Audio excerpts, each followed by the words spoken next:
In this lecture, we will discuss the operating system. To carry out the services that we have previously described, such as translating a program, loading it, and running it, a user must issue system commands. And these commands may be lines of text typed in the terminal, such as saying something like assemble my program or run my program to invoke the assembler and load the translated program. Or a more common approach is that they may be represented by icons displayed on the screen. And then we can just move our mouse and click on it, and that would execute that command. Now, regardless of how the process is initiated, the important question is, well, what program actually examines these commands? What piece of system software waits for these requests and activates other system programs like a translator or a loader to service these requests? Well, the answer to that is the operating system.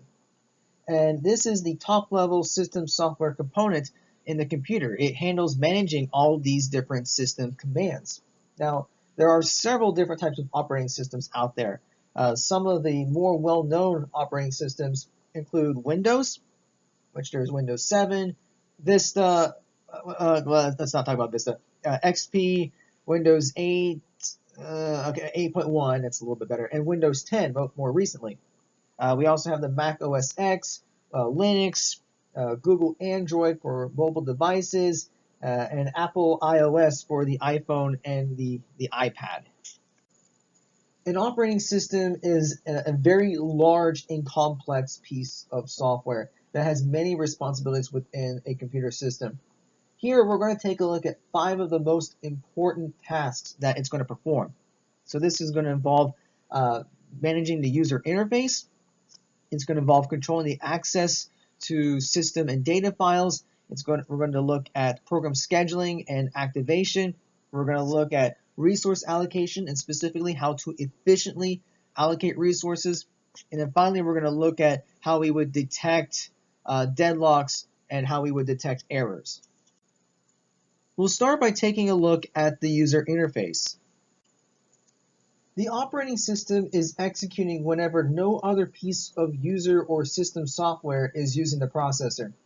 Its most important task is to wait for a user command delivered through the keyboard, the mouse, a finger tap, or other input device.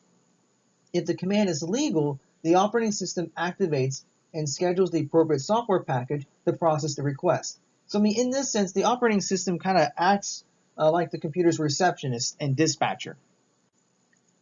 Operating system commands usually request access to hardware resources such as the processor, printer, communication lines, camera, the software services such as the translator, loader, web browser, application program, or information such as data or data files or contact lists and so forth. Modern operating systems can execute dozens or even hundreds of different commands. Now, after the user enters a command, the operating system determines which software package needs to be loaded and put on the schedule for execution. And then when the package completes the execution, the control returns to the operating system, which then waits for the user to enter the next command. And this just kind of repeats, just waiting for the user to enter a command, and then figure out what that request is, determine the software package that we need to take care of that command. Then we'll schedule the command for execution. We'll take care of it, and then we'll return control to the operating system. The user interfaces on the operating systems in the 1950s, 60s, and 70s were text-oriented. So the system would display a prompt or a prompt character on the screen to indicate that it's waiting for input, and then it's waited for something to happen. It's got to wait for the user to do something.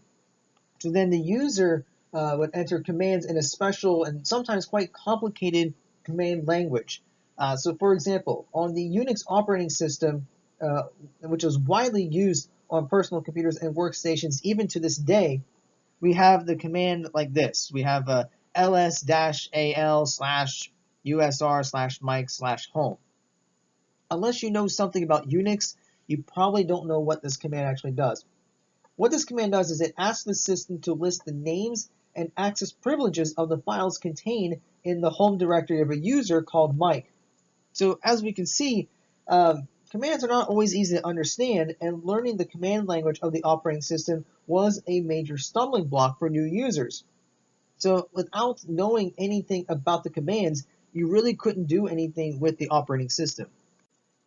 Because users found text-oriented command languages to be very cumbersome, virtually all modern operating systems utilize a graphical user interface, or a GUI. Now, to communicate with a user, the GUI would support visual aids and point-and-click operations rather than textual commands. So the interface would use icons, pull-down menus, scrolling, and resizable windows, and other visual elements and graphical metaphors to make it a lot easier for a user to formulate requests. And graphical interfaces are an excellent example of the high-level virtual machine created by the operating system. And this is because a GUI hides a great deal of the underlying hardware and software, and it makes the computer or device appear really easy to use.